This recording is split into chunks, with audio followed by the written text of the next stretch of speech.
चलिए वापस लौटेंगे खबरों पर। उज्जैन में राज्य स्तरीय रोजगार दिवस समारोह आयोजित किया गया। अब इस दौरान सीएम शिवराज सिंह ने कई घोषणाएं भी की। मुख्यमंत्री ने कहा कि जल्दी ही एक अन्य क्षेत्र का निर्माण किया जाएगा। महाकाल की नगरी से कोई भूखा नहीं जाएगा।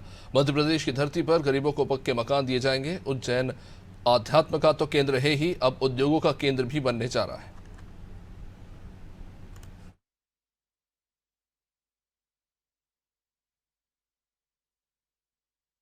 और इसलिए आज चाहे वो हमारा भक्त निवास का शिलान्यास का कार्यक्रम हो, फैसिलिटी सेंटर, अभी जैसा आपने वीडियो में देखा कई तरह की सुविधाएं विकसित कर रहे हैं, लेकिन इसके साथ साथ ओम प्रकाश सकलेचा भी बैठे। कई लघु और कुटीर उद्योग अब मध्य प्रदेश की धरती पर बड़ी तेजी से आ रहे हैं और हम प्लास्टिक क्लस्टर, नीवन बासा इंडस्ट्रियल क्लस्टर अलग है, ये अलग अलग इंडस्ट्री के यारी मैं नाम लूंगा तो बहुत समय लग जाएगा। इन सब इंडस्ट्रीज में भी काम प्रारंभ होगा, उद्योग लगेंगे और बच्चों को उसका लाभ मिलेगा रोजगार के रूप में। पूरे राज्य में, आज केवल उज्जैन में कार्यक्रम नहीं है, पूरे राज्य में आज 15 एमएसएमई क्लस्टर का हमने भूमि पूजन और लोकार्पण किया है। 552 उद्योग इकट्ठे, आज 552 उद्योग लगने वाले हैं और 552 उद्योगों में छोटे ही उद्योग हैं। 28,300 बच्चों को रोजगार मिलेगा। उज्जैन में भी यह अध्यात्म का केंद्र तो है ही, लेकिन अब उद्योगों का केंद्र फिर उज्जैन बनने जा रहा है। एक के बाद एक अनेकों नए उद्योग महाकाल महाराज की कृपा से विक्रम उद्योगपुरी में और अन्य स्थानों पर लगातार चले आ रहे हैं। और देखो महाकाल महाराज की कृपा तो देखो, रोज 1.5 लाख भक्त आ रहे हैं। शनिवार और इतवार को 3 लाख हो जाते हैं। और अकेले सावन के महीने में कितने भक्त आए भाई? 2.25 करोड़। अकेले सावन पे 2.25 करोड़ लोग आए और महाकाल महाराज की पूजा करके गए। मेरे सभी बहनों और भाइयों, आप सब जानते हैं कि उज्जैन में भक्तों की संख्या बढ़ती जा रही है। यहां यूनिटी मॉल बनने वाला है 300 करोड़ रुपए की लागत से। यूनिटी मॉल में अपने स्व सहायता समूह के बनाए हुए सामान हम रखेंगे स्वदेशी, और उसकी ब्रांडिंग करेंगे, वो बिकेंगे तो माल बनाने वालों का फायदा उससे होगा।